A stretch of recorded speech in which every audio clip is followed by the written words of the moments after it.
कृष्ण कृष्ण कृष्ण हरे हरे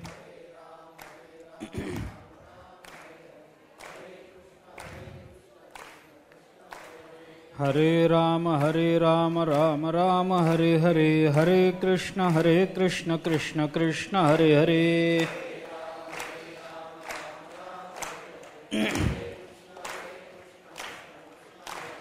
हरे राम राम राम हरे हरे हरे कृष्ण कृष्ण कृष्ण हरे हरे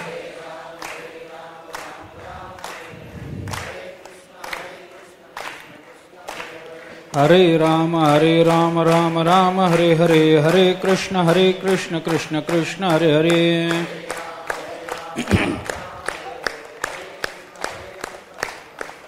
पुंडलीक वरदे हरि विठ्ठल श्री ज्ञानदेव तुकाराम तयाचेनी साधन ज्ञानेसी वैर करी जो प्रतिदिवशी तो अज्ञान वर्ग षोडशी प्रतिपादिजे. ज्ञानेश्वर महाराज गीतेचं महात्म्य सांगतात. पहिल्या अध्यायापासून ते 15व्या अध्यायापर्यंतच्या 3 कांडाचा गीतेमध्ये कसा विचार आलेला आहे याचं चिंतन सांगितलंय. वेद हा त्रिकांडात्मक आहे आणि वेदाचा विस्तार जो गीतेमध्ये एकत्रित झाला तो कोणकोणत्या पद्धतीनं झाला याचा विचार सांगितला. 3 कांडाचा विचार 15व्या अध्यायापर्यंत झाला. ही 3ही कांड कशा करता काय सांगतात याचा विचार सांगताना ज्ञानेश्वर महाराजांनी सांगितलं कर्म उपासना आणि ज्ञान ही 3ही कांड मोक्षाचाच विचार सांगतात, मोक्षापर्यंतच नेणारी आहेत. 3ही कांडाचं फल आहे मोक्ष. कारण मोक्ष फल का मानायचं? कारण मानवाला त्याची अपेक्षा आहे म्हणून. आपल्या जीवनाची परिसमाप्ती तिथे होते म्हणून मोक्ष हे फल. कोणाला फल कशाला मानायचं याचा जो विचार आहे तो वेगळा विचार. आम्ही फल कशाला मानतो व्यवहारामध्ये हा गौण प्रश्न आहे. आम्हाला तत्कालीन निर्माण झालेली ही गरज त्या त्या काळामध्ये त्या गरजेची परिपूर्ती हे फलच वाटत राहतं.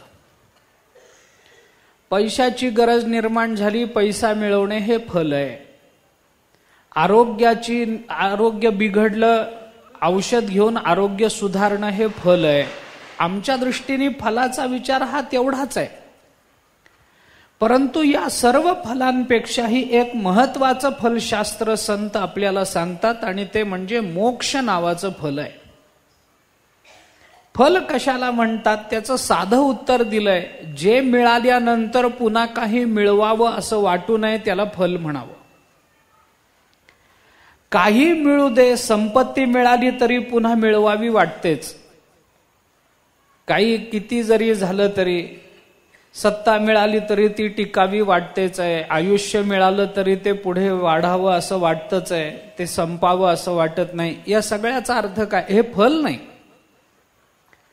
फल ते जे मिळाल्यानंतर पुन्हा आता आपल्याला मिळवण्यासारखं काही राहिलेलं नाही असं वाटणं हेच फल आहे. हाच मोक्ष आहे. आणि गीता अर्जुनाच्या निमित्तानं आपल्याला जे ते सांगते ते याच स्थितीवर आरूढ होण्याचा उपदेश करते. आरडाओरडा करून सांगते. बोभावे जे आवश्यक, बोभावे शब्द वापरला ज्ञानेश्वर महाराजांनी. गीतेने आपल्याला गजर करून सांगितलं की बाबा हे मोक्ष मिळवण्यामध्ये तुमच्या जीवनाची इतिकर्तव्यता आहे, धन्यता आहे. बाकी युद्ध करून तू राज्य मिळवशील, पण राज्य मिळणं हे आपल्या जीवनातलं सर्वश्रेष्ठ फल नव्हे अर्जुना. तू यांना मारून आणखीन काही करशील, पुण्य संपादन करशील. पुण्य संपादन करणं हे फल नव्हे. राज्य मिळवायचं कशा करता, पुण्य प्राप्त करून घ्यायचं कशा करता, हे सगळं जे करून घ्यायचं आहे ते सगळं मोक्षाकरताच आहे. विहित कर्माचा विचार सांगताना शास्त्रकारांनी जी जी विहित कर्म आपल्याला सांगितली त्याच्यामधून जे जे संपादन करून घेण्याला सांगितलं ते सगळं संपादन करून घ्यावं, योग्य आहे, विहित आहे म्हणून सांगितलं, पण ते संपादन करून घेण्यात जीवनाची धन्यता सांगितली नाही. हे मिळवायचं ते दुसरं काहीतरी मिळवण्याकरता. म्हणून मागे पुरुषार्थाची चर्चा करताना आपण हे बोललो होतो की धर्म, अर्थ, काम आणि मोक्ष याच्यामध्ये मोक्ष हा शेवटी का ठेवला? धर्म करायचा कशा करता, अर्थ मिळवायचा कशा करता, काम कशा करता, हे सगळं मोक्षा करता. कामाचा विचार सुद्धा मोक्षा करता. भगवंतांनी धर्माविरुद्ध भूतेषु कामोस्मी भरतर्षभ म्हणत असताना धर्माविरुद्ध असणारा काम हा कशा करता सांगितला? मोक्षा करताच सांगितला. धन, संपत्ती, अर्थ कशा करता सांगितले? संपत्ती मिळवण्यातून आपण जगामध्ये श्रीमंत व्हावं आणि आपलं वर्तमानपत्रामध्ये नाव यावं, जगातल्या श्रीमंत माणसाच्या यादीमध्ये आपला पहिला क्रमांक असावा, याच्याकरता सांगितलं नाही. धन संपादन करण्याकरता सांगितलं, धर्म मार्गानं करण्याकरता सांगितलं, ते मोक्षाकरताच. दानातून मिळवायचं काय? मोक्षच. ज्ञानोबरांनी तेच सांगितलं 16व्या अध्यायामध्ये, तया नाव दान जे मोक्ष निधानाचे अंजन. दान कशा करता? मोक्षा करता. ज्ञानोबरांनी प्रत्येक गुणाचा विचार त्याच्याकडेच केला. पुढे विचार आहेच आहे आपल्याला तो. कर्मकांड, उपासनाकांड आणि ज्ञानकांड या तिन्ही कांडाचा विचार सांगितला, तो मोक्षा करताच सांगितला. म्हणून ज्ञानोबारायांनी हा विचार आपल्या समोर ठेवला की बाबा हे ज्ञानकांड सांगून हे असो कांड त्रयात्मक, श्रुती मोक्ष रूप फळ एक बोभावे जे आवश्यक ठाकावे म्हणून. मागचीच ओवी. बोभावे गजर करून गीता सांगते की हा मोक्ष मिळवा. कशा करता मिळवा, काय त्याच्यामध्ये मिळवून तुम्हाला हे सांगितलं कशा करता? 3 कांड कशा? मोक्षा करता. कारण हे आपलं स्वरूप आहे, आपल्याला तिथपर्यंत जायचंय. अर्जुनाला तेवढंच सांगून जर युद्धाकडे प्रवृत्त केलं असतं तर भगवंतालाही महत्व राहिलं नसतं आणि भगवंताच्या बोलण्यालाही राहिलं नसतं. अर्जुना तू युद्ध कर, अमुक होईल तमुक होईल, तुला राज्य मिळेल, नाहीतर हतोवा प्राप्स्यसि स्वर्गम जित्वा वा मोक्षसे महिम म्हणलं असतं तरी संपलीच असती गीता. ऐहिक फलाचा विचार सांगून भगवान थांबले असते तरी गीता संपली असती. पण भगवंतानी ते केलं नाही ना. अविनाशी तू तद्विधी, ते तू जाण.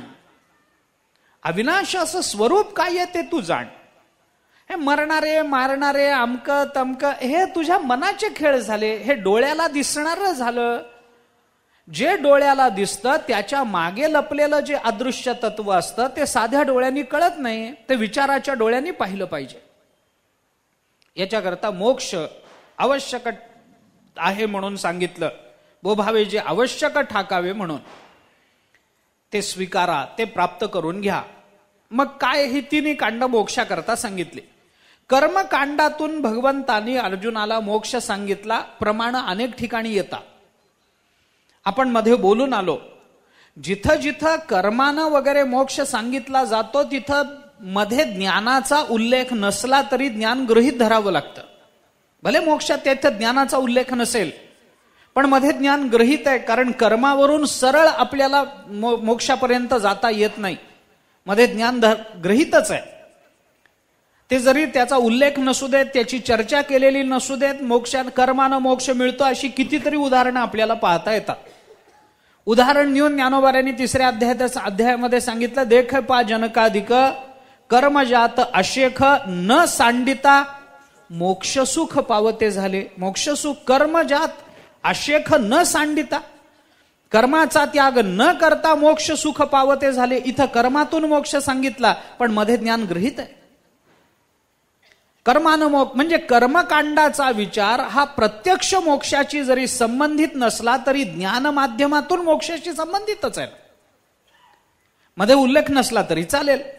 किंवा दुसरं उदाहरण आपण पहा, ज्ञानोबारांनी किती यज्ञाच्या बाबतीत मोक्षाचा विचार आला पुष्कळ ठिकाणी. ज्ञानोबारांनी 3ऱ्या अध्यायात सांगितलं, देखे अनुक्रमाधारे स्वधर्मो जो आचरे तो मोक्ष तेणे व्यापारे निश्चित पावे.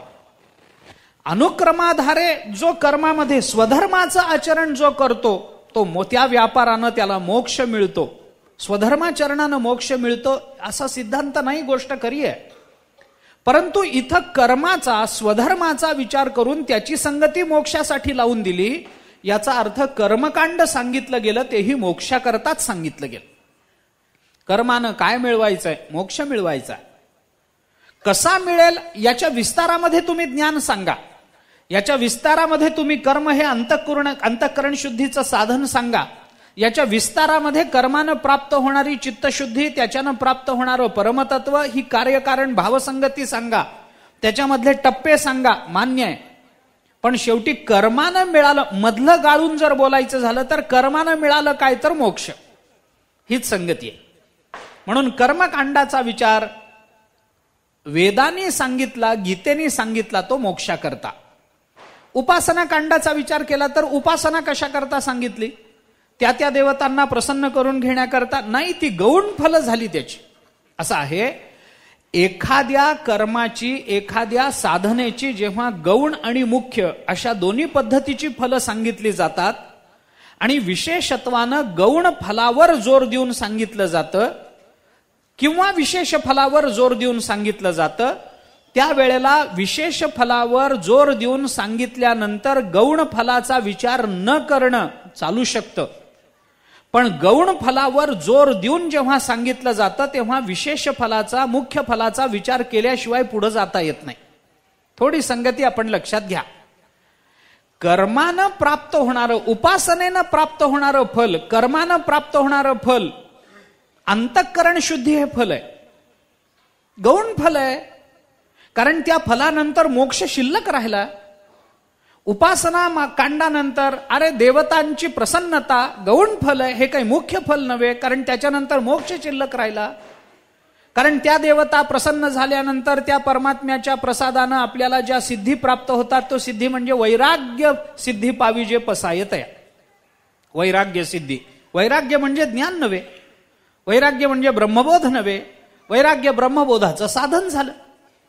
म्हणून मुख्य फल आणि गौण फल याच्यामध्ये गौण फलाचा विचार इथं केला गेला नाही, केला गेला तो मुख्य फलाचा विचार. उपासना कांडामध्ये ज्ञानेश्वर महाराजांनी इथं संगती लावत असताना, या अध्यायामध्ये उपासना कांडाची संगती लावत असताना, आपली सगळी कर्म भगवंताला समर्पित केल्यानंतर आपल्याला तो बोध प्राप्त व्हावा, ज्ञानकांडाचा अधिकार प्राप्त व्हावा, याच्या करता म्हणून जे जे करायला सांगितलं ते सगळं उपासना कांडामध्ये घेतलं 11व्या अध्यायाच्या शेवटापर्यंत. यज्ञाचा वगैरे 4थ्या अध्यायातल्या विचारापासून सगळं घेतलं गेलं, ते सगळं उपासना कांडामध्ये घेतलं गेलं. आता उपासना कांडाचा विचार करत असताना ही उपासना केली गेली, कशी केली गेली, काय केली गेली याचा विचार पुढे आला.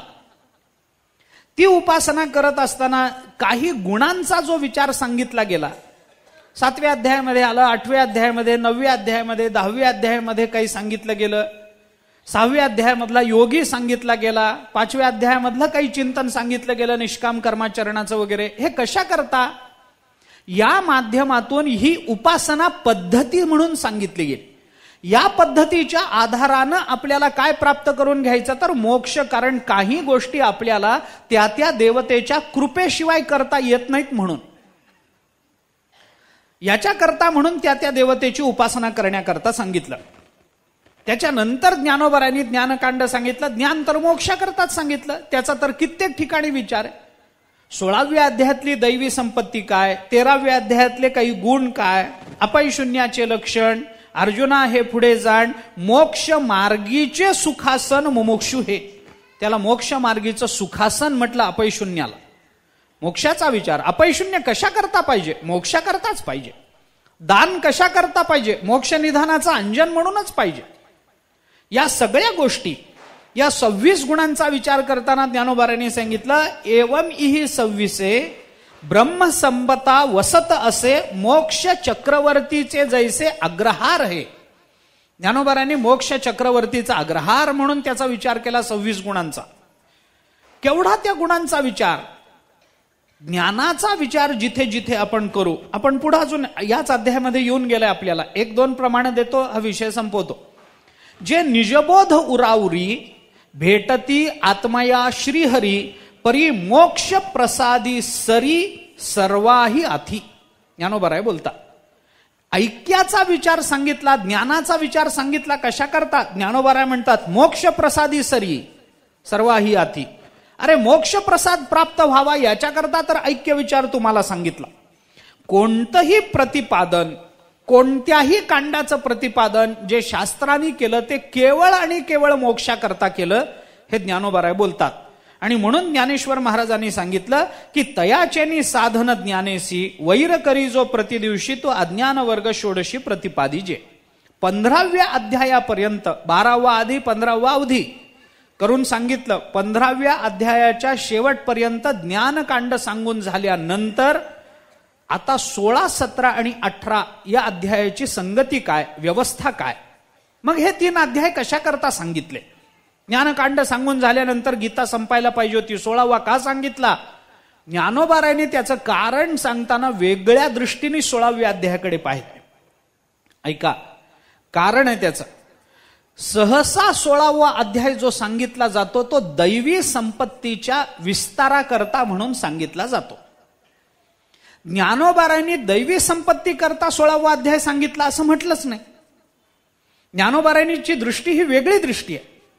सगळ्यांनी 26 गुणांचा विचार या 16व्या अध्यायामध्ये सांगितला. 16वा अध्याय फार चांगला, फार चांगला, हे गुण आपल्या ठिकाणी आले पाहिजेत याच्याकरता 16वा अध्याय सांगितला सगळ्यांनी म्हटलंय. पण ज्ञानोबाराय म्हणतात त्याच्याकरता सांगितला नाही.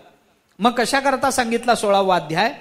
16व्या अध्यायामध्ये जी आसुरी संपत्ती आहे ती आसुरी संपत्ती आपल्या ज्ञान प्रवाहाला विरोध करते आणि ती कळावी याच्याकरता 16वा अध्याय सांगितला. 26 गुण करावे त्याच्याकरता 16वा अध्याय सांगितला नाही. 6 दोष कळावेत, ही आसुरी संपत्ती कळावी ह्याच्याकरता म्हणून ज्ञानेश्वर महाराजांनी 16वा अध्याय सांगितला. म्हणजे भगवंतांनी सांगितलं, हे ज्ञानोबारायांचं म्हणणं आहे. पण ज्ञानोबारायांनी हे सांगत असताना जी शब्द योजना केली ती सुद्धा फार महत्वाची आहे. ज्ञानोबाराय म्हणतात तयाचेनी साधन ज्ञानेसी वैर करी जो प्रतिदिवशी तो अज्ञान वर्ग षोडशी प्रतिपादिजे. तो अज्ञान वर्ग षोडशी प्रतिपादिजे 16व्या अध्यायामध्ये त्याचं प्रतिपादन केलं गेलं. कोणाचं प्रतिपादन केलं गेलं? अज्ञान वर्गाचं प्रतिपादन केलं गेलं. हा अज्ञान वर्ग म्हणजे काय आहे? ज्ञानोबारायांनी त्याचं लक्षण आपल्याला सांगितलं. वैर करी जो प्रतिदिवशी. कुणाचं वैर जो तो करतो? साधन ज्ञानेसी. म्हणजे अज्ञानाचं एक विलक्षण असं लक्षणच ज्ञानेश्वर महाराजांनी इथं सांगितलं. अज्ञान म्हणजे काय हो? अज्ञान काय ना, आता अज्ञानाची बाकीची लक्षणं सांगणं हा हेतू नाही माझा, पण ज्ञानोबारायांनी केलेलं लक्षण कसं परिपूर्ण आहे एवढंच मला सांगायचंय. फार ओवीमध्ये फार विस्ताराचा विषय नाही. अज्ञानाचं लक्षण ज्ञानोबारायांनी काय केलं? जे ज्ञानापर्यंत नेणारं किंवा मोक्षापर्यंत नेणारं जे ज्ञान नावाचं साधन आहे त्या ज्ञानाला जो विरोध करतो त्याला अज्ञान असं म्हणा. मग ज्ञानाचा अभाव म्हणायचा का विपरीत ज्ञान म्हणायचं, या दोन्हीचाही विचार ज्ञानोबारायांनी केला नाही. ज्ञानोबाराय म्हणतात मोक्षापर्यंत नेणाऱ्या ज्ञानाला विरोध करणारं जे आहे त्याला म्हणा अज्ञान, वैर करणारं जे आहे त्याला म्हणा अज्ञान. एक नवीन लक्षण बघा ज्ञानोबारायांनी केलं. विपरीत ज्ञानाला अज्ञान म्हणा वेदांत म्हणतोच आहे. ज्ञानाच्या अभावाला अज्ञान म्हणा नैयायिक म्हणतातच आहे. पण ज्ञानोबारायांचं लक्षण हे अधिक चांगलं लक्षण आहे. आपल्या मोक्षापर्यंत नेणारं ज्ञान जेव्हा आपण प्राप्त करून घेऊ इच्छितो त्यावेळेला मध्ये मध्ये मध्ये मध्ये येणारा जो प्रतिबंध असतो त्याला म्हणा अज्ञान. आणि ज्ञानोबाराय म्हणतात ते अज्ञान कसं वैर करतं? वैर करी जो प्रतिदिवशी, प्रत्येक दिवसाला वैर चालू आहे. आता हे प्रत्येक दिवसाचं वैर काय आहे? प्रत्येक दिवसाचं. अरे काही ठिकाणी ज्ञानोबारायांनी या अज्ञान कार्याच्या संबंधामध्ये प्रत्येक दिवशी काय पावला पावलाला घात आहे म्हणून सांगितलं. जया देह संबंधातू प्रतिपदी आत्मघातू भुंजता उसंतू कहीची नाही. ज्ञानोबारायांची भाषा आहे. देह संबंधातू प्रतिपदी आत्मघातू. पावला पावलाला आत्मघात आहे देहाच्या संबंधामध्ये. देहाचा संबंध ठेवला, देहाबद्दल आत्मत्व भावना ठेवली, पावला पावलाला आत्मघात म्हणतात ज्ञानोबाराय. प्रति दिवशीचं काय लावलं तुम्ही? प्रति क्षणी काय? पावला पावलाला प्रतिपदी आत्मघातू भुंजता उसंतू कहीच नाही. काय 14व्या अध्याय प्रतिदिवशी याच्याकरता सांगतो. का ज्ञानोबारांनी प्रतिदिवशी, अज्ञानाचा आणि प्रतिदिवशीचा संबंध काय याच्याकरता म्हणून बोलतो. 14वा अध्याय काढा. 14व्या अध्यायामध्ये ज्ञानेश्वर महाराजांनी भगवंताच्या मुखातून, मी या जगाचा बाप आहे, माया ही या जगताची आई आहे आणि आम्हा दोघांपासून जग नावाचं बाळक जन्माला येतं, असं चिंतन केलं. एक रूपक अलंकार केला म्हणा, काही म्हणा. या कारणे मी पिता, महद ब्रह्म ही माता, अपत्य पंडुसुता जगदंबर वगैरे हे सगळे चिंतन आपण बघू शकतो. 14व्या अध्यायामध्ये आपल्याला पाठही असेल. मला त्याच्याबद्दलही काही म्हणायचं नाही. हे जे बाळ आमच्या दोघांपासून जन्माला आलं, कोणतं बाळ? जग नावाचं बाळ. अपत्य पंडुसुता जगदंबर, जग नावाचं बाळ परब्रह्म आणि माया या जोडप्यापासून जन्माला आलं, या दोघांपासून जन्माला आलं. कारण ब्रह्म निष्क्रिय असल्यामुळे काही करू शकत नाही, मायेला सत्ता नसल्यामुळे माया काही करू शकत नाही. मग या दोघांपासून प्रत्येक पदार्थ बनतो. तर जग बनलं ते सुद्धा ब्रह्म मायेपासून बनलं. ते कसं बनलं, काय बनलं, ते अनुभवामृताच्या पहिल्या अध्यायामध्ये बघून घ्या, पहिल्या प्रकरणामध्ये. मुद्दा हा की हे बाळ आम्ही जन्माला घातलं. लहान मुलाचं असं असतं, ते लहान मूल घरामध्ये असलं की त्याची वाढ फार जोमानं होते, फार जोमानं त्याची वाढ होते, कळत नाही. लहान मुलाच्या वाढीचा विचार जर केला तर वाढ वेगाने होते आणि झालेली वाढ कळत नाही. आता अपत्य पंडुसुता जगदंबर ज्ञानेश्वर महाराजांनी चिंतन करताना सांगितलं, 84 लक्ष योनी तिये कांडा पेरा सांदणी, वाढे प्रतिदिनी बाळक आहे. इथला प्रतिदिनी शब्द आपण लक्षात ठेवा. आणि या ओवी मधला प्रतिदिवशी वैर करणारा जे अज्ञान आहे ते प्रतिदिन आणि प्रतिदिवस याच्यात मला भेद वाटत नाही. प्रत्येक दिवशी, दिवसा मासानं बाळ वाढतं असा शब्दप्रयोग आपण करतो की नाही मराठीमध्ये. दिसा मासानं वाढतं म्हणजे काय? दिवसा दिवसानं वाढतं, महिन्या महिन्यानं वाढतं. पण बालकाची वाढ रोज होते, आईला कळत नाही. बालकाची वाढ रोज होते, बापाला कळत नाही. कारण ते मूल कायम डोळ्यासमोर राहतं. एकदम 2 महिन्यांनी एखाद्या माणसाने त्या मुलाला पाहिलं की तो म्हणतो, अरे फारच बदलला हा, 2 महिन्यापूर्वी असा नव्हता. म्हणजे अपेक्षा काय? वर्षभर झालं तरी तसंच राहावं अशी अपेक्षा आहे का? बदलत जाणारच आहे. मूल बदलणारच की नाही हो. त्याचं रूप बदलेल, त्याचं रंग बदलेल, त्याचा आकार बदलेल, त्याच्या चेहऱ्यावरचं बाळसं बदलेल, त्याच्या चेहऱ्यावरचं तेज बदलेल, बारीक तरी होईल, काहीतरी होईल, आजारी तरी पडेल, काहीतरी होईलच की नाही, काहीतरी होतच राहील त्याचं. प्रत्येक दिवशी ते बालक बदलत जातं. तसंच्या तसंच राहावं असं सांगता येत नाही. पहिल्या दिवशी दिसणारं बालक दुसऱ्या दिवशी तसं दिसत नाही म्हणतात. पण तरी सुद्धा मूल जन्म, बायकांची दृष्टी बारीक असते. मूल जन्माला आलं, पहिल्यांदा बघितलं की बाई त्याचं भाकीत सांगते, बापावर गेला. 2 महिन्यांनी भेटले की आता आईसारखा दिसतो. मग पहिल्यांदा बापासारखा दिसला, नंतर आईसारखा दिसला, दिसणारच ना. कुणावर तरी जाईलच की हो. बापावर तरी जाईल, नाही तर आईवर तरी जाईलच. कुणासारखा तरी तो दिसेलच ना, प्रश्न त्याचा नाही. पण त्याच्यामध्ये होणारं परिवर्तन हे इतकं वेगाचं असतं, आम्हाला कळत नाही. आणि ते आम्हाला म्हणजे वेग आणि न कळणं या 2 गोष्टी या बालकाच्या ठिकाणी आहेत. अज्ञानाचं काय आहे सांगा, संसाराचं काय आहे मला सांगा. वेग आहे म्हणून तर संसार कळत नाही. ज्ञानोबारांनी 15व्या अध्यायामध्ये 3-4 दृष्टांतानं त्याची संगती आपल्याला लावून दिली. पै भिंगोरी निधी पडली, ते गमे जैसे भूमीशी जडली, ऐसा वेगातिशयो भूली हेतू होय. अतिशय वेग आणि भूल, न कळणं आणि वेग या 2 गोष्टी संसाराच्या ठिकाणी ज्ञानोबाराय मानतात. एखादी भिंगरी आहे, भिंगरी ती जमिनीवर आपण ठेवून फिरवली, ती इतक्या वेगाने फिरते की जणू काही ती उभी असल्यासारखी वाटते. दोष येतो डोळ्यामध्ये, आपल्याला वाटतं अरे फिरतच नाही, ही जमिनीमध्ये खोचून ठेवली. इतक्या वेगाने ती फिरते की जणू स्थिर वाटते. कशा करता ज्ञानोबाराय हे बोलतात? वेग, अतिशय वेग आणि भूल याच्याकरता ज्ञानेश्वर महाराज हे बोलतात. दुसरा दृष्टांत ज्ञानोबारांनी दिला कावळ्याच्या डोळ्याचा.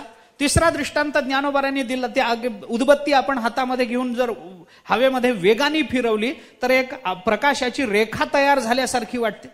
वास्तविक अग्नी किती असतो, उदबत्तीच्या टोकाला थोडा कण असतो, पण इतक्या वेगानं फिरला जातो की ती रेष शाश्वत आहे असं वाटतं, सलग आहे असं वाटतं.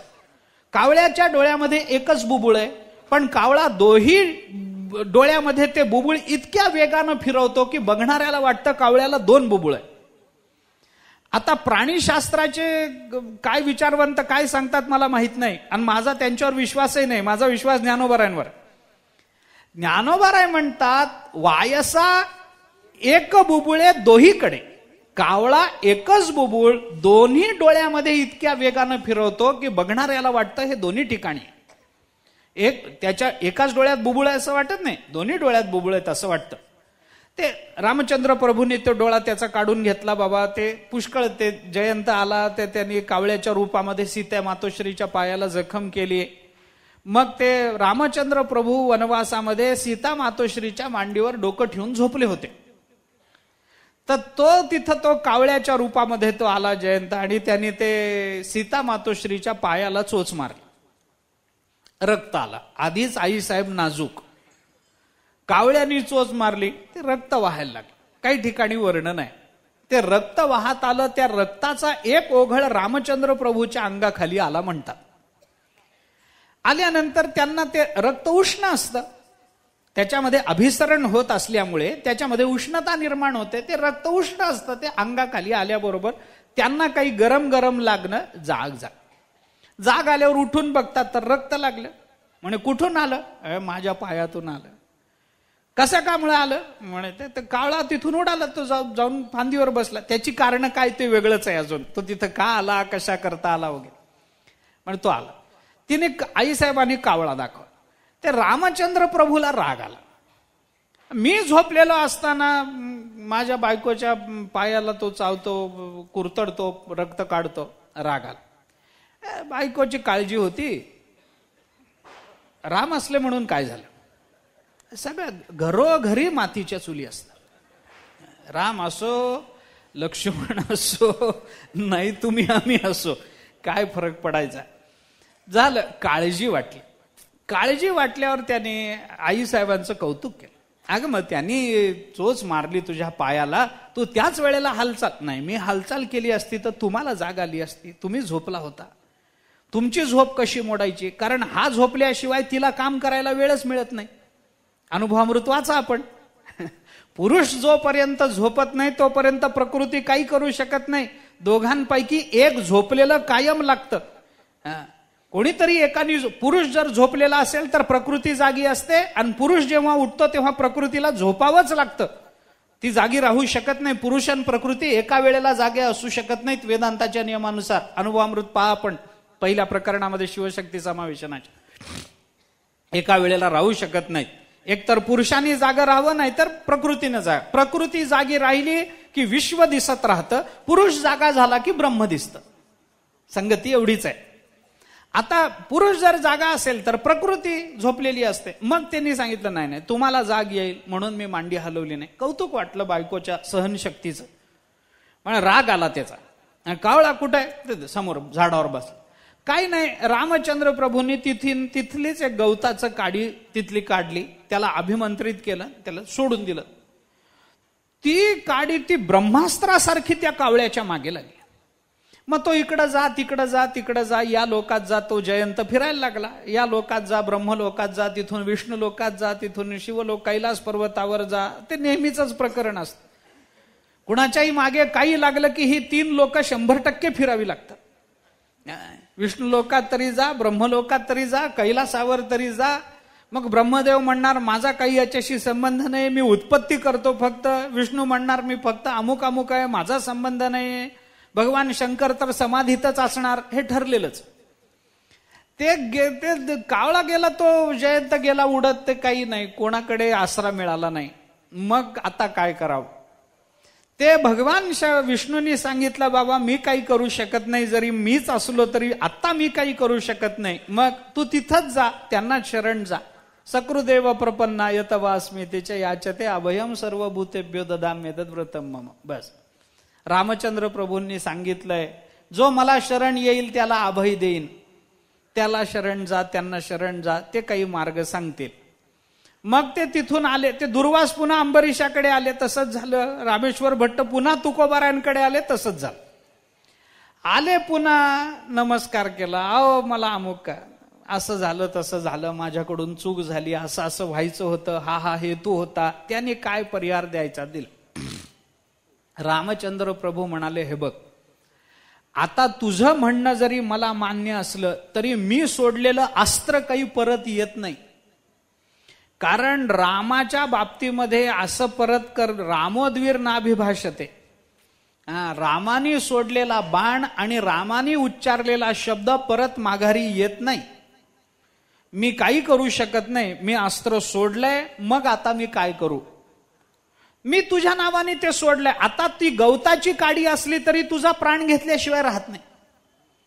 तो म्हणाला, नाही हो, मला मरायचं नाही, सगळ्यांसारखंच, मला काहीतरी करा. मग त्यांनी सांगितलं, एक काम कर, आता ते जर तुला मारणारच आहे तर तू असं काहीतरी कर, तुझ्या जवळ जे जास्तीच आहे ते मला देऊन टाक, त्याच्यावर मी ते अस्त्र घालीन, एखादा अवयव निकामी होईल तुझा. आता काय द्यावं? पक्षाच्या रूपात असल्यामुळे एक पंख द्यावा तर उडता येत नाही. पक्षाकडे दोन पाय द्यावे, 2 पाय आहेत, एक पाय द्यावा तर उडता येत नाही.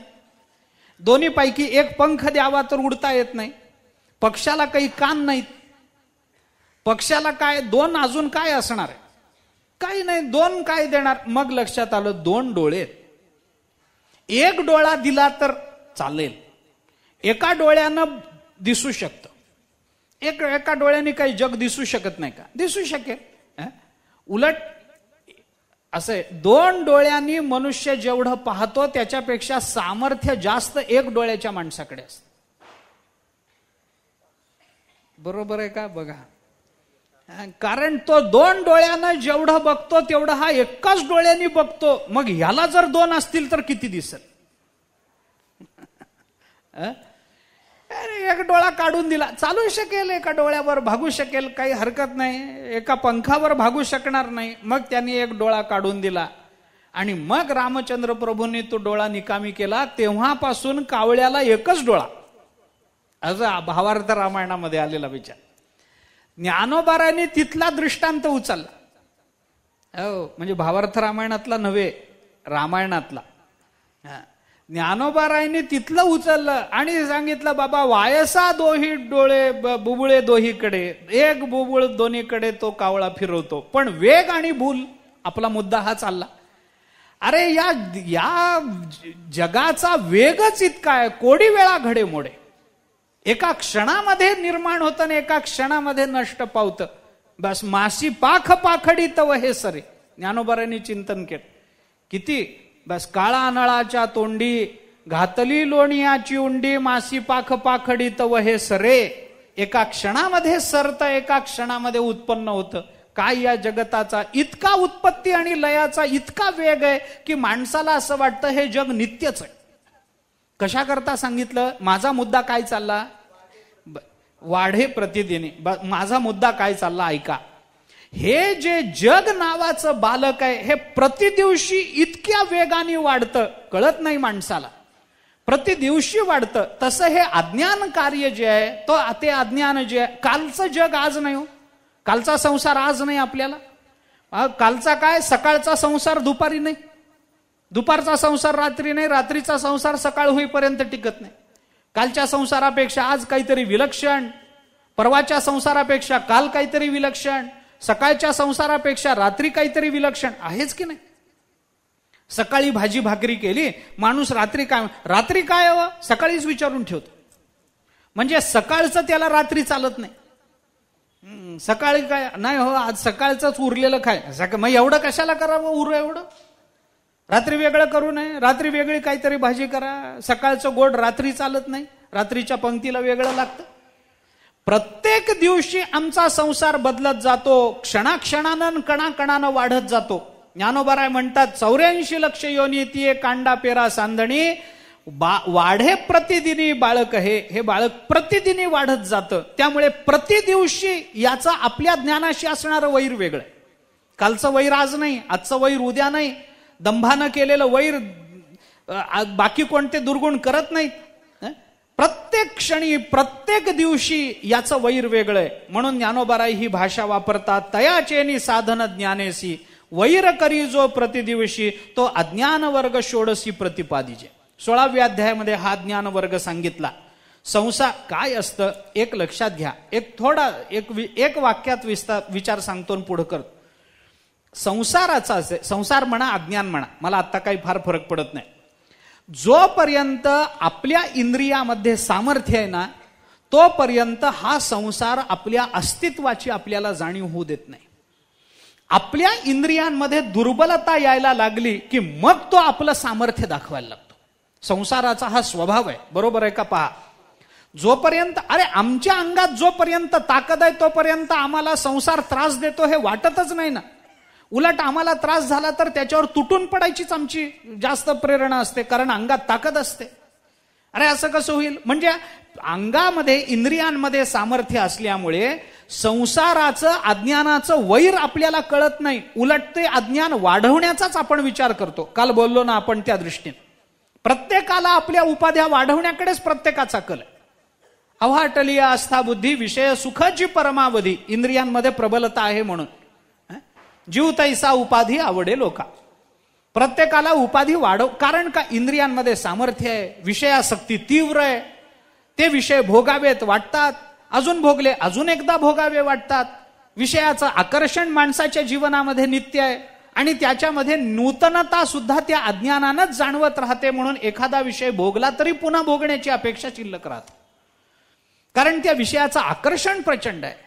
अज्ञानामुळे त्या विषयामध्ये नूतनता दिसते. नित्य नूतनता आहे. काल भोगलेलं आज नको वाटतं. आज भोगलेलं पण एखाद दिवशी त्याचा कंटाळा येतोच. कधी येतो कंटाळा. इंद्रियांमध्ये दुर्बलता सुरू झाली की मग तो संसार ठरवतो आता या समोर. अंगामध्ये ताकद होती तोपर्यंत मला भोगण्याचा विचार केला काय तुम्ही. आता इंद्रियांचं दौर्बल्य सिद्ध झालं मग संसार म्हणतो आता पाहतो तुमच्याकडे. आणि मग तो संसार जो त्रास द्यायला लागतो तेव्हा मग कळतं की अरे नाही तरुण असतानाच हे याच्या बंदोबस्त केला असता तर बरं झालं असतं.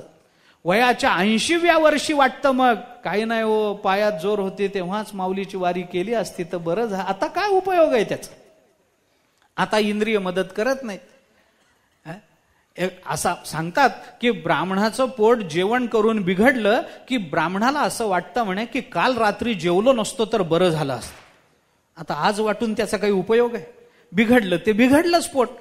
काल रात्री जेवलो नसतो तर बरं झालं असतं ह्याचा आज विचार करून काय उपयोग आहे. काल जेवण झालं ना. आता दिवस गेले ते गेले ना. इंद्रिया वाया घालवली ती घालवली. विषयाचे भोग घेतले ते घेतले.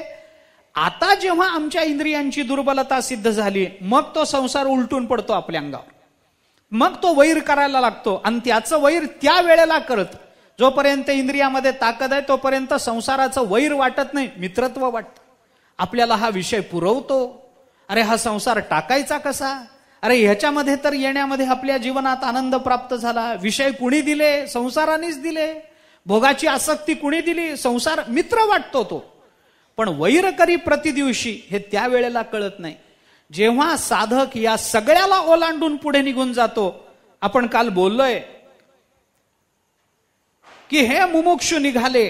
कुठं निघाले. योग ज्ञाना वळघले भवस्वर्गा उबगले मुमुक्षु योग ज्ञाना वळघले ते नयो या निघाले पैजायत. संसाराच्या पाया पुढा पळती वितराग. संसाराच्या पुढं पळतात तेव्हा कळतं की मागून आपल्या पाठलाग करणारा संसार आपला वैरी आहे. हे आत्ता कळत नाही. याच्याकरता म्हणून ज्ञानोबाराय म्हणतात 16व्या अध्यायामध्ये या ज्ञानाशी वैर करणारे जे दुर्गुण आहेत त्याचा विस्तार 16व्या अध्यायामध्ये केला. 15व्या अध्यायापर्यंत ज्ञानकांड सांगितलं. आता त्या ज्ञानानं ब्रह्मज्ञान प्राप्त करून घ्यायचं. ज्ञान नावाचं साधन प्राप्त झालं त्याच्यानं मोक्ष प्राप्त करून घ्यायचा. पण त्या ज्ञान नावाचं साधन स्वीकारून आपल्याला ज्ञान साधन स्वीकारलं लगेच मोक्ष मिळाला असं होत नाही. त्या ज्ञानाला विरोध करणारे जे वैरी आहेत त्याची जाणीव झाली पाहिजे. अरे आपण चाललोय प्रवासाला खरं पण या प्रवासामध्ये काय काय अडचणी येऊ शकतात हे माणसानी प्रवासाला प्रारंभ करण्याच्या पूर्वी तपासून घेतलं पाहिजे. आळंदीहून निघाला काय काय होण्याची शक्यता आहे.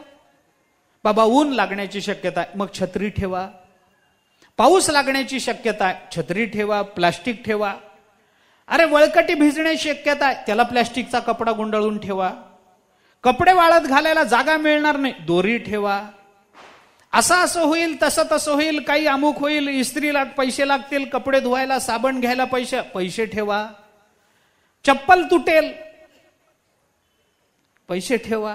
मग प्रत्येकाकरता काही ना काहीतरी उपाययोजना करावी लागेल की नाही तुम्हाला? जेवायला काही मिळणार नाही, अमुक काही होणार नाही, चिवडा ठेवा. म्हणजे हे येणाऱ्या संकटाचा विचार करून ठरवलं की नाही आपल्या लोकांनी? त्यांना काय निघाल्यानंतर काही जेवण मिळणार नाही असं होईल काय कधी? 18 दिवसामध्ये उपाशी राहिलेला एक माणूस दाखवा मला या सगळ्या सोहळ्यामध्ये. एक उपाशी राहिला, त्याला रात्री काही जेवण मिळालं नाही अशी एक व्यक्ती दाखवा मला माऊलीच्या तुकोबारांच्या सोहळ्यामध्ये, दाखवून द्या.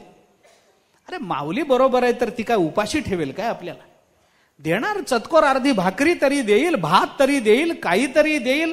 इतकं उरतं शेवटी टाकून द्यावं लागतं. आणि उपाशी कोण राहील आणि कसा राहील तिथं? अरे पण माणसाला भीती वाटते की नाही घरातून निघताना? समजा भाजी नाही आवडली दिंडीतली तर शेंगदाण्याची चटणी बरोबर ठेवा. वाटतं की नाही? मग कशाला बरण्या सांभाळायच्या सांगा ना? देत म्हणजे नाही का आहे, पण शक्यता आहे ना ही संकट येण्याची. शक्यता येतील असं म्हणत नाही, पण प्रवासाला निघण्यापूर्वी मनुष्य त्या प्रवासामध्ये एखादा मनुष्य जोखमीचं काही घेऊन निघाला, समजा काही सोनं नाणं घेऊन निघाला, तर तो विचार काय करेल? बाबा चोर बीर लुटतील तर रात्रीचा प्रवास नको, विचार करेल की नाही चोरांचा? मग आपल्या बरोबर कुणीतरी पाहिजे, एकट्याला गाठून मारलं वगैरे तर आपल्या बरोबर कुणीतरी एक साथीदार पाहिजे, विचार करेल की नाही? म्हणजे ही संकट येतील, चोर येतील, आपण कुठेतरी विसरून जाऊ, असं तरी होईल, कोणीतरी आपल्याला फसवेल तरी, काहीतरी होईल, गाडी चुकेल, आपल्या ऍक्सिडेंट होईल, आपण बेशुद्ध होऊ, कुणीतरी घेऊन जाईल. ही सगळ्या संकटांचा तो विचार करतो की नाही? तसं ज्ञान नावाच्या साधनेतून मोक्षापर्यंत जाण्याकरता कोणकोणती संकट येतील याचा विचार सांगण्याकरता 16वा अध्याय तयार झाला. ज्ञानोबांनी काय चिंतन केलंय बघा. त्यांना काही अभयम सत्व संशुद्धी सांगायची होती असं नाही, त्यांना सांगायचे होते हे एवढेच 6: दंभो दर्पोभिमानश्च क्रोध पारुषमेवच अज्ञानम चाभिजातस्य पार्थ संपदम आसुरीम, एवढंच सांगायचं होतं. पण काय आहे, आपण एक गोष्ट विचारात घ्या. गुण किती सांगितले? 26. आसुरी संपत्ती किती? 6. 6च फार नाहीत, 6 कुठं 26 कुठं. पण अडचण ही आहे की हे 6 त्या 26ला जगू देत नाहीत, आणि ते 26 असून या 6 समोर दुर्बल ठरतात. ऐका, त्याचं कारण सांगतो मी आपल्याला. 26ची सामर्थ्य जास्त असेल, ताकद जास्त असेल का 6ची? हो, 26 माणसं एकीकडून लढायला उभी राहिली आणि 6 एकीकडे लढायला, कुणाचं सामर्थ्य जास्त असेल? 26 असं जास्त असेल की नाही? पण इथं उलट झालंय ना. 26 जण असून बरं सगळे चांगले 26मध्ये, कोणी वाईट नाही, आणि या 6 मध्ये कोणी चांगलं नाही, सगळे वाईट आहे. मग चांगल्याने वाईटाचा नाश करावा. चांगल्याची संख्या जास्त आहे, चांगल्याचं सामर्थ्य जास्त आहे, पण या 6ची संख्या कमी आहे, 6मध्ये सामर्थ्य कमी, पण तरी सुद्धा या 6 जणांना ते 26 पराभूत करू शकत नाही. त्याचं काय कारण आहे? एकच कारण आहे. हे 6 जरी कमी असले, वाईट असले, तरी यांच्यामध्ये एक चांगला गुण आहे. हे 6 जण फार एकोप्यानं राहतात म्हणून 26 पराभूत करू शकतात. हे 6 जण आहेत कमी पण एकजुटीनं राहतात, हा गुण आहे त्यांच्यामध्ये. गुणात दोषाकडूनही काय शिकावं तर हे शिकावं. 6 आसुरी संपत्ती 6च दुर्गुणांची आहे आणि ती 26 गुणांची आहे, पण ते 26 जे आहेत ना त्यांच्यामध्ये तेवढी एकजूट नाही, पण या 6 जणांमध्ये एकजूट जास्त आहे. दुष्ट माणसं फार एकमतानं राहतात, चांगल्या प्रवृत्तीची माणसांचं एकमत होत नाही. चांगल्या प्रवृत्तीची माणसं एकत्रित एका मतानं राहत नाहीत. सगळ्यांनाच डोकं असले की तेवढे फाटे फुटतात विचाराला, कारण सगळ्यांनाच डोकं आहे ना, सगळेच विचार करू शकतात, त्यामुळे फाटे तेवढे फुटणार. विचारवंत मनुष्य काय विचार करेल? 5 प्रवचनकार आहेत, 5 प्रवचनकारांना एकच विषय दिला. 5ही प्रवचनकारांना सांगितलं सततम कीर्तयंतो माम, याच्यावर बोला. 5ही जण विद्वान जर असतील तर पहिला विचारवंत जो बोलेल, जे बोलेल, दुसरा तेच बोलेल काय, श्लोक तोच असला म्हणून तो काय विचार करेल, त्याच्यापेक्षा आपल्याकडे काहीतरी वैलक्षण्य असलं पाहिजे, वेगळं काहीतरी आपल्याला मांडता आलं पाहिजे. तिसरा म्हणेल आपलं दोघांपेक्षा वेगळं असलं पाहिजे, आणि पाचवा म्हणेल आपलं चौघांपेक्षा वेगळं असलं पाहिजे. म्हणजे 5 जण एकत्र येऊन एकाच विषयाच्या संबंधात चर्चा करतील तरी 5ही वेगवेगळी मतं मांडतील, ती योग्यही असतील, त्याच्याबद्दल म्हणणं नाही काही. पण हे 6 जण दुर्गुण असतील तरी एकत्र येऊन विचार करतील तर एकच विचार करतील, जगाचा नाश व्हावा. 5 जण 26 जण एकत्र येऊन विचार करतील तर 26 जण मोक्षाचे वेगवेगळे मार्ग सांगतील.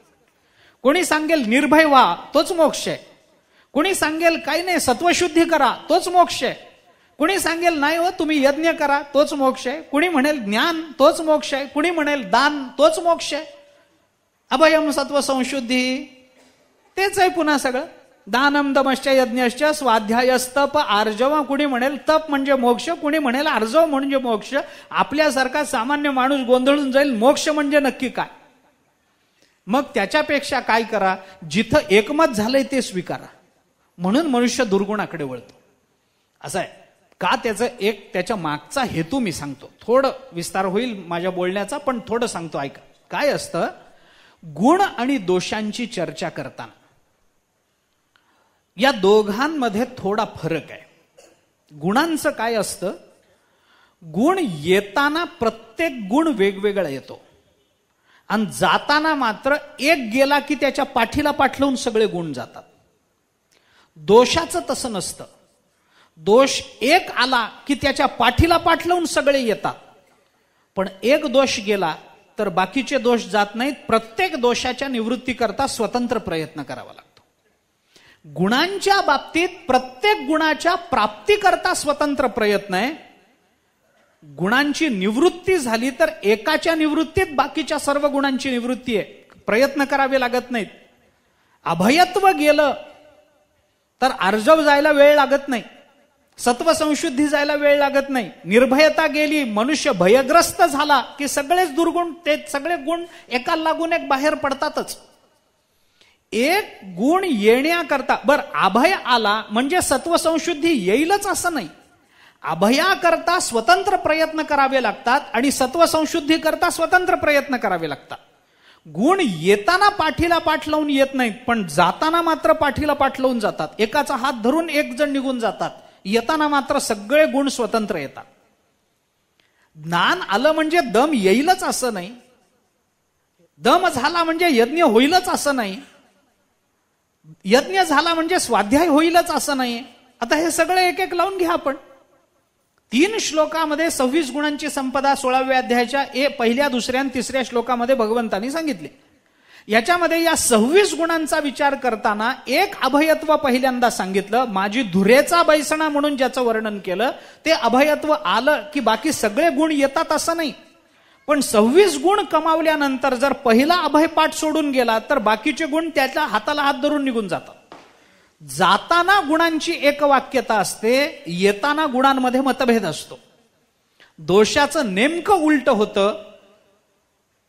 दंभ आला की दर्प येतोच, काम आला की क्रोध त्याच्या हाताला हात लावूनच येतो.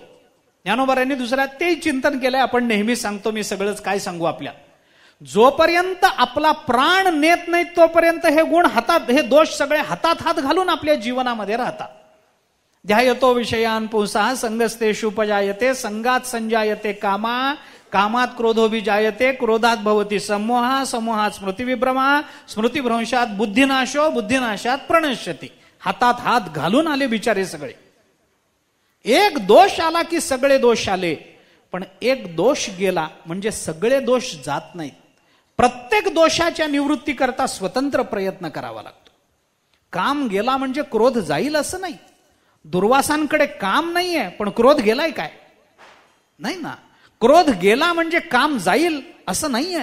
असं होत नाही जगामध्ये. अशी कित्येक उदाहरणं आहेत आपल्या जीवनामध्ये, आपल्या डोळ्यासमोर.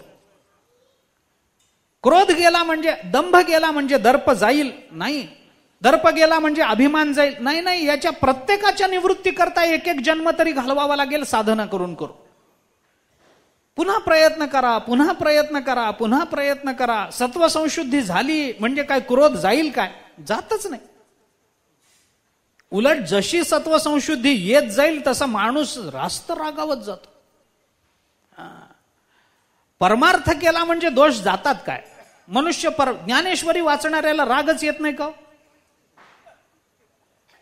जाऊ द्या, बाकीच्यांचं सोडूनच द्या.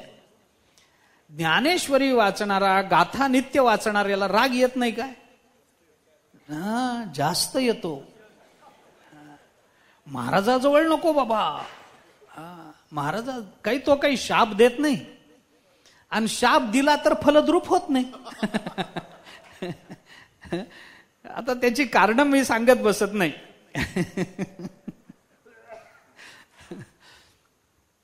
जाऊ द्या, आपलं मुख कशानं विटाळलं, हस्त वगैरे वगैरे सोडून द्या. काय कसा शाप कलियुगामध्ये होणार, जाऊ द्या. विषय तो नाही, विषयांतर होईल आपलं. होईल. कीर्तनकार रागवत नाही, रागवतो ना, बऱ्याच वेळेला रागवतो. थोडा इकडचं तिकडं झालं तर सहन होत नाही त्याला. कुणी स्वागताला नसलं रागावतो, व्यवस्था नीट झाली नाही रागावतो. कीर्तन झाल्यानंतर मंडपातच त्याला गादी टाकली तर चालते काय? चालत नाही, रागावतो. पुष्कळ आहे असं. ते एक मनुष्य काशीला जाऊन आला म्हणतात.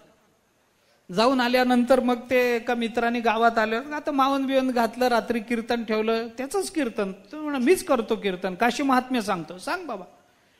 झाल्यानंतर मग तो उभा राहिला कीर्तनाला. कीर्तनामध्ये त्याने प्रस्तावना केली, मी असं काशीला जाऊन आलो. एका श्रोत्याने, मित्रच होता श्रोता समोर बसलेला, तो म्हणाला काय काशीला जाऊन काय सोडलं? तो म्हणला मी क्रोध सोडून आलो.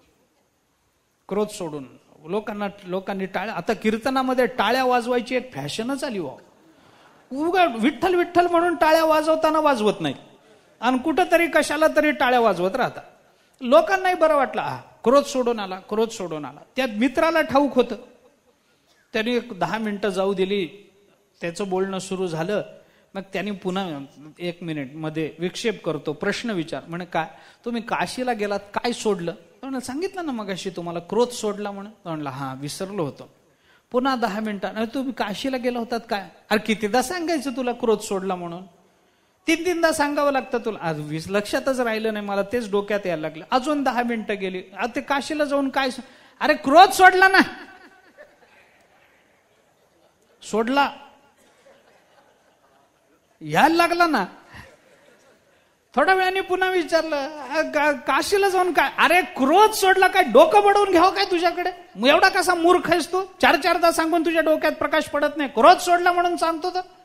म्हणला हा रागवू नका, पण विसरलो, आता काय करू मी? पुन्हा थोड्या वेळाने विचारलं, विठोबा रुक्माईच्या आधी. ते काशीला जाऊन काय सोडलं? तर म्हणाला क्रोध सोडला.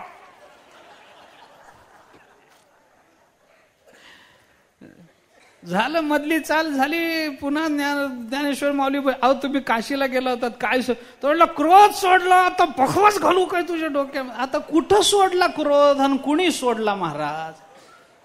क्रोध काम गेला म्हणजे क्रोध जाईल असं नाही, क्रोध गेला म्हणजे काम जाईल असं नाही. प्रत्येक दुर्गुणाच्या निवृत्ती करता स्वतंत्र प्रयत्न, आणि प्रत्येक सद्गुणाच्या प्राप्ती करता स्वतंत्र प्रयत्न.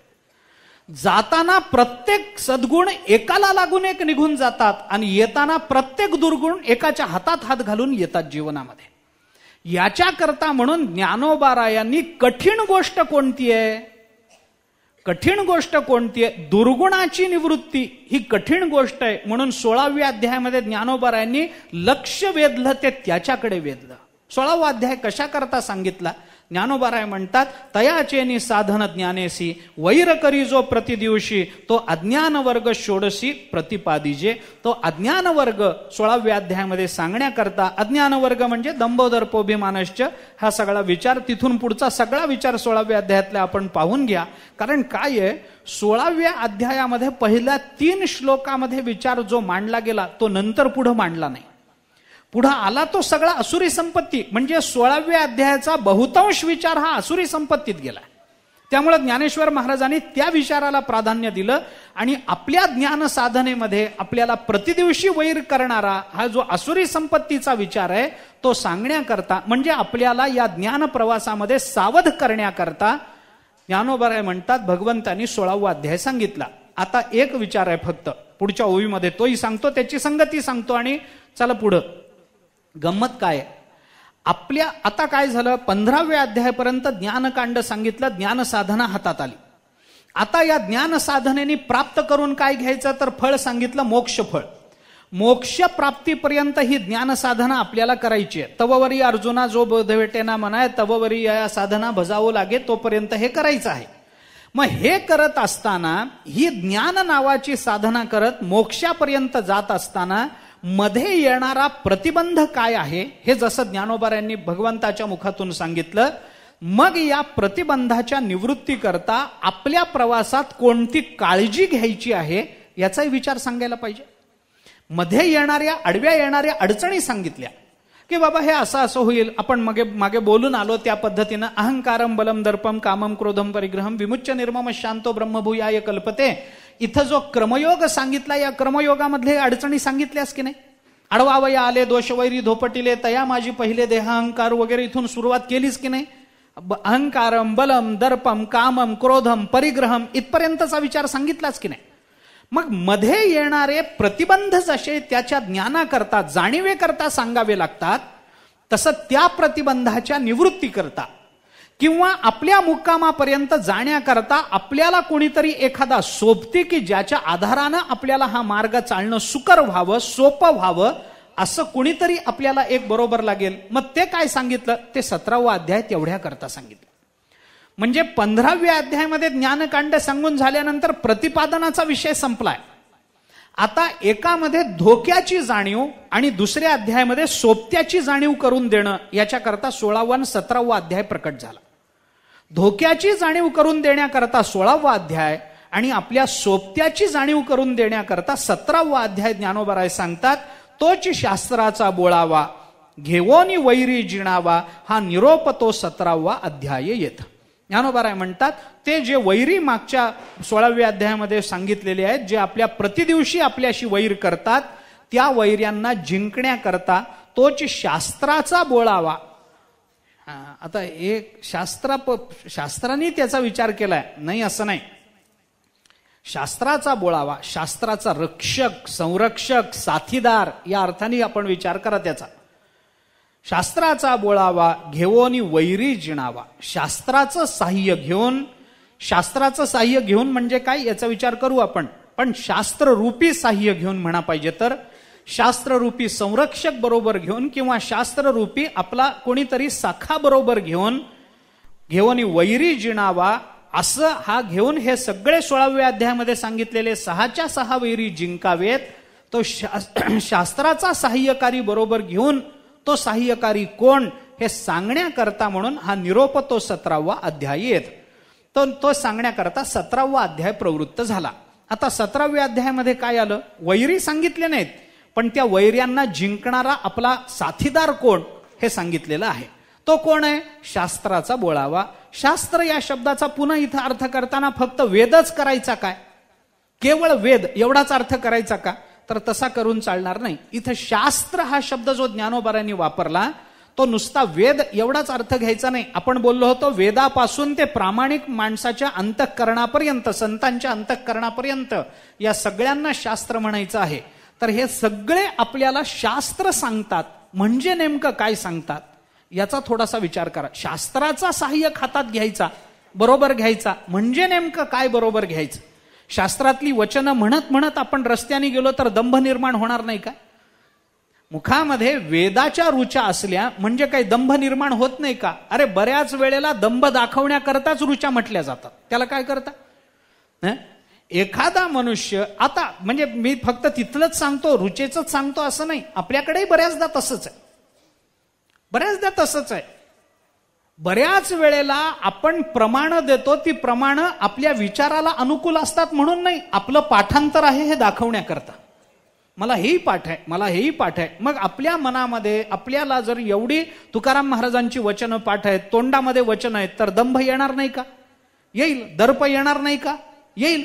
थुंको मिया मान दंभे करीतो कीर्तन, हे जे तुकाराम महाराज, दंभ करीतो कीर्तन, हे जे तुकाराम महाराजांचं म्हणणं आहे, मान दंभ थुंकून कीर्तन करतो, याचा अर्थ कीर्तन करण्याच्या ठिकाणी मान दंभ असण्याची शक्यताच तुकाराम महाराजांनी बोलून दाखवली की नाही.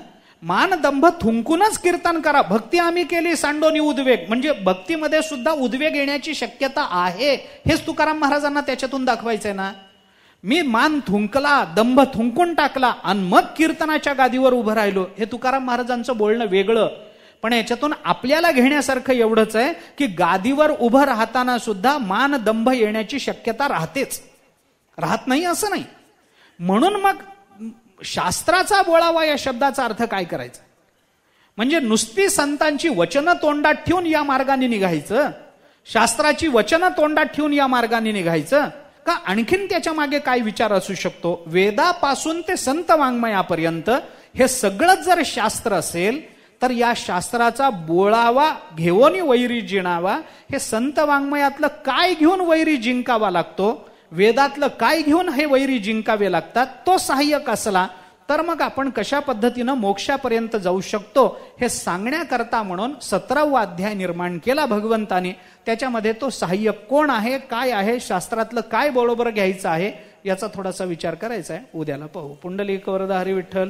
श्री ज्ञानदेव तुकाराम. विठ्ठला विठ्ठला विठ्ठला विठ्ठला विठ्ठला विठ्ठला विठ्ठला. पुंडलिक वरदा हरी विठ्ठल. श्री ज्ञानदेव तुकाराम.